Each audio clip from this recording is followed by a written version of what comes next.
आपने कभी गौर किया है कि कभी कभी तो हम बैठे बैठे ही थक जाते हैं और कभी कभी हम बहुत ज़्यादा काम कर लेते हैं और फिर भी हमें थकान महसूस नहीं होती। आप पूरे दिन घर बैठे रह सकते हैं, लेकिन पूरे दिन बैठे रहने के बाद जो ऊब पैदा होती है वह हमारे शरीर को निढाल कर देती है, हमें थका देती है।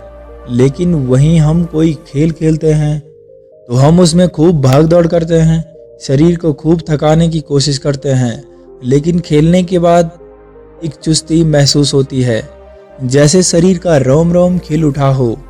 अगर आप देखें तो यह बात अपने आप में एक विरोधाभास है, क्योंकि प्राकृतिक रूप से होना तो यह चाहिए कि जब आदमी खेलता है तो उसका शरीर थकता है, इसीलिए खेलने के बाद उसे थकावट महसूस होनी चाहिए।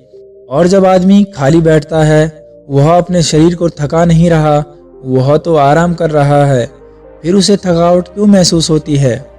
खाली बैठने में अगर आप इसका जवाब जानना चाहते हैं तो इसका जवाब है हमारे मन की ऊब। जहाँ तक शरीर की बात है, शरीर को थकने से मन नहीं थकता, और अगर आपका मन थक जाता है तो आपका शरीर साथ नहीं देता। ऐसा ही होता है खाली बैठने में, और मन की इस ऊब को हम तनाव कहते हैं। आज की जो कहानी मैं सुनाने वाला हूँ उसमें आपको तनाव के बारे में सारी जानकारी मिल जाएगी, और अगर आप तनाव को समझ लेते हैं तो आपके जीवन से दुखों का मिटना निश्चित है, क्योंकि दुख तनाव के कारण ही पैदा होता है। तो चलिए इस कहानी से हम तनाव को समझते हैं। तो चलिए शुरू करते हैं। ये उस समय की बात है जब गौतम बुद्ध एक गांव में अपना समय व्यतीत कर रहे थे। उस समय तक बुद्ध की चर्चाएं दूर दूर तक फैल चुकी थी। काफ़ी दूर दूर से लोग अपनी चिंता और दुखों के बारे में गौतम बुद्ध के पास समाधान खोजने के लिए आते थे। ऐसे ही एक दिन जब गौतम बुद्ध आश्रम में अपने शिष्यों को उपदेश दे रहे थे तो एक अधेड़ उम्र का आदमी अपने 12-13 साल के लड़के को साथ लेकर गौतम बुद्ध की तरफ चला आ रहा था। गौतम बुद्ध ने एक नज़र उस पर डाली और अपने उपदेश में बैठने के लिए कहा। जब उपदेश खत्म हुआ तो गौतम बुद्ध ने उस आदमी को अपने पास बुलाया और अपने पास बैठने का इशारा किया। जंगल में हरियाली छाई हुई थी और बहुत ही सुहाना मौसम था। जंगल में तरह तरह के पक्षियों की आवाज़ें गूंज रही थी। इसके बाद गौतम बुद्ध ने उस आदमी से आने का कारण पूछा। इस पर वह आदमी कहता है, हे तथागत, मैं 2 दिन की यात्रा करके अपने बेटे को आपसे मिलवाने लाया हूँ। यह मेरा इकलौता पुत्र है। यह हमेशा थका थका रहता है, ऐसा लगता है कि इसके शरीर में कोई जान ही नहीं है। अगर हम इससे कुछ कहते हैं तो यह छोटी छोटी बातों पर गुस्सा करता है, और इसकी देखने की क्षमता भी उम्र से पहले ही कमज़ोर हो गई है और इसके बाल भी पकने लगे हैं। मुझे तो कुछ समझ नहीं आता यह सब क्या हो रहा है। भला इतनी कम उम्र में इतनी ज़्यादा उम्र का लगता है। हे बुद्ध, मैं अपने बेटे को लेकर बहुत चिंतित हूँ। जब मैं अपने बेटे को डॉक्टर के पास लेकर गया तो उन्होंने कुछ औषधियाँ देकर कहा कि अपने बेटे को तनाव कम कर लेने दिया करो। वह अपने दिमाग में बहुत तनाव लेता है और इसी वजह से उसकी ऐसी हालत हो रखी है। लेकिन उनके लाखों बताने पर भी मुझे तनाव का मतलब समझ में नहीं आया। मुझे पता ही नहीं कि तनाव क्या होता है और उसे कैसे दिमाग से निकाला जाए। उसके लिए पहले तो मुझे यह समझना होगा कि तनाव होता क्या है, और इसलिए बुद्ध मैं आपके पास आया हूँ। कृपया करके मेरी समस्या का समाधान कर दीजिए।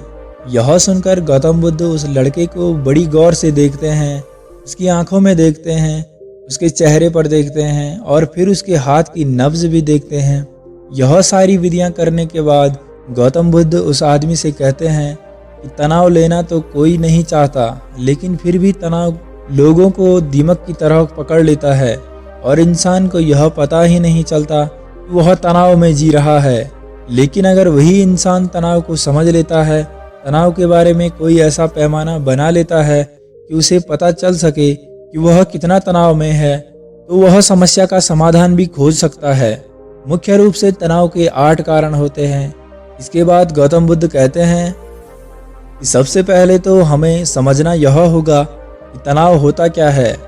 जब कोई इंसान कोई काम कर रहा होता है और उसका मन कहीं दूर भटक रहा होता है काल्पनिक में होता है तो उससे शरीर और मन के बीच में दूरी पैदा होती है, और जितनी दूरी शरीर और मन के बीच में होगी हम उतने ही निद्रा की अवस्था में होंगे, और इसी खिंचाव को तनाव कहा जाता है। कोई आदमी खेलने के बाद फुर्ती महसूस क्यों करता है, हालांकि उसने अपने शरीर को थका रखा है, लेकिन समझने की बात तो यह होती है कि खेलते वक्त मन और शरीर पूरा उस खेल पर केंद्रित होता है, जिससे शरीर और मन में दूरी पैदा नहीं होती और इसीलिए कोई तनाव भी पैदा नहीं होता, बल्कि हमारा तनाव दूर हो जाता है। और वही जब हम कोई बेईमान काम करते हैं जिसमें हमारा मन नहीं लगता, तो हम शारीरिक रूप से वह काम तो करते हैं, लेकिन हमारा मन कहीं दूर काल्पनिक में भटक रहा होता है। इससे शरीर और मन में एक दूरी पैदा होती है और तनाव ने जन्म ले लिया होता है। इसीलिए इंसान को एक बार में एक ही काम करने चाहिए और इस पर अपना तन और मन केंद्रित रखना चाहिए, जिससे आपके भीतर कोई तनाव पैदा ना हो। तनाव के कुछ मुख्य कारण भी होते हैं। इसके बाद गौतम बुद्ध कहते हैं कि अगर हम इन कारणों को जान लेते हैं तो हमारे अंदर तनाव कभी भी पैदा नहीं होगा। मुख्य रूप से जो कारण है उसमें सबसे पहला कारण है महत्वाकांक्षा। महत्वाकांक्षा होना अच्छी बात है, लेकिन कभी आपने गौर किया है कि इंसान के लक्ष्य कभी पूरे नहीं होते, क्योंकि इंसान का कोई भी एक लक्ष्य नहीं होता। जब इंसान एक लक्ष्य को प्राप्त कर लेता है तो दूसरा लक्ष्य स्थापित हो जाता है, और इसी तरह वह अपने लक्ष्य को पाने के लिए गोलमोल घूमता रहता है। इसीलिए जो इंसान ज़्यादा महत्वाकांक्षा होता है, जिससे बड़े बड़े लक्ष्य प्राप्त करने होते हैं, वह वर्तमान में कभी नहीं जी पाते। उसका मन हमेशा भविष्य की योजनाएं बनाता रहता है, और बस उसका शरीर वर्तमान में होगा, उसका मन भविष्य में होगा, और इन दोनों की दूरी की वजह से उस आदमी में तनाव पैदा हो जाएगा। इस पर वो आदमी कहता है कि हे बुद्ध, तो क्या आदमी को अपना लक्ष्य नहीं बनाना चाहिए, क्योंकि लक्ष्य बनाना भी तो एक महत्वाकांक्षा होती है। इस पर गौतम बुद्ध कहते हैं जीवन में कोई लक्ष्य बनाना गलत बात नहीं है। समस्या पैदा तब होती है जब हम सारा ध्यान उस लक्ष्य पर ही लगा देते हैं। आदमी को वर्तमान में जीना चाहिए और लक्ष्य बनाए, उनके प्रति निरंतर मेहनत भी कर ले, लेकिन इसके साथ साथ अपने दिमाग में यह ख्याल भी होना चाहिए कि आप अभी वर्तमान में जी रहे हैं। इसके बाद गौतम बुद्ध ने तनाव का दूसरा कारण बताया, वो है जलन। गौतम बुद्ध ने बताया कि जब आदमी किसी की तरक्की या किसी से जलने लगता है तो भी उसका मन सड़ने लगता है। जलन अंदरूनी घाव देता है। अंदरूनी घाव का मतलब है मन का घाव। शरीर का घाव तो भर भी जाता है, लेकिन मन का घाव कभी नहीं भरता। इसलिए इंसान को दूसरे की तरक्की से कभी जलना नहीं चाहिए। तनाव का तीसरा कारण होता है किसी दूसरे से अपेक्षा रखना। गौतम बुद्ध ने बताया कि एक बाप होने के नाते वह अपने बेटे से बहुत सारी अपेक्षाएं रखता है कि मेरा बेटा एक कामयाब इंसान बने, वह जिस तरह मैं चाहता हूँ उसी तरह का जीवन जिए। और जब आदमी किसी से अपेक्षा करने लगता है, कहीं ना कहीं वह अनजाने में खुद के लिए तनाव पैदा कर रहा होता है। जरा सोचिए, वही बेटा अगर अपने बाप के हिसाब से नहीं चलेगा, वह नहीं बन पाएगा, तो उसका बाप चाहता है फिर उसके पिता के मन को तनाव पकड़ लेगा। इसलिए किसी से भी अपेक्षा नहीं करनी चाहिए, ना ही दूसरे से और ना ही खुद से। इसके बाद तनाव का अगला मुख्य कारण बताते हुए गौतम बुद्ध ने कहा, मन का काम करने से भी तनाव पैदा होता है। जिस काम में हमारा मन नहीं लगता, जिसमें हमारी रुचि नहीं होती, तो उस काम में हम अपना मन नहीं लगा पाएंगे। हमारा मन कल्पनाओं की उड़ान भरेगा और हमारा शरीर वहीं बैठा रहेगा। इसीलिए दोनों में दूरी पैदा होगी, और दूरी पैदा होने की वजह से भी तनाव का कारण बन जाता है।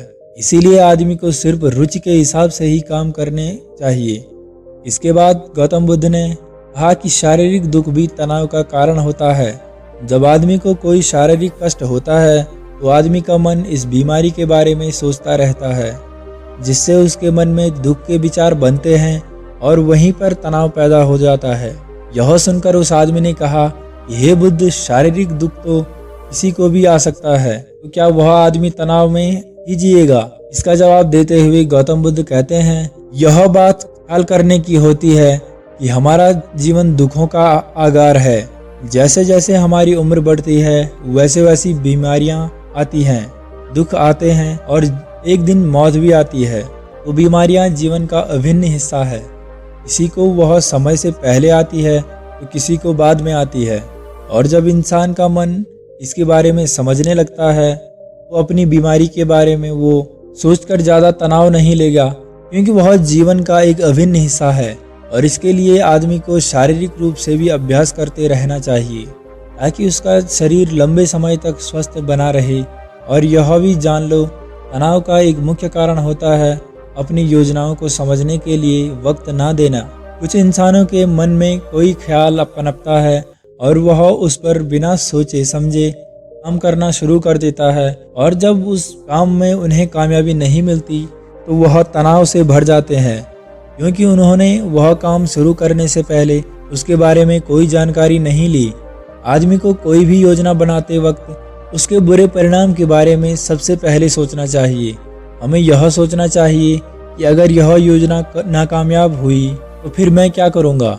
इसीलिए अपनी योजनाओं को समझने के लिए पूरा वक्त देना चाहिए ताकि भविष्य में उस काम के प्रति कोई तनाव पैदा ना हो। और सबसे आखिरी कारण जो तनाव का होता है वह होता है ज़्यादा सोचना।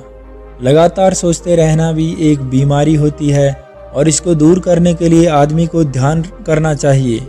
यह सुनकर उस आदमी ने हाथ जोड़ते हुए गौतम बुद्ध से पूछा, हे बुद्ध, मेरा बेटा तो अभी मात्र 13 साल का है और उसमें इतनी समझ भी नहीं है कि वह इतनी सारी बातों का एक साथ अनुसरण कर सके।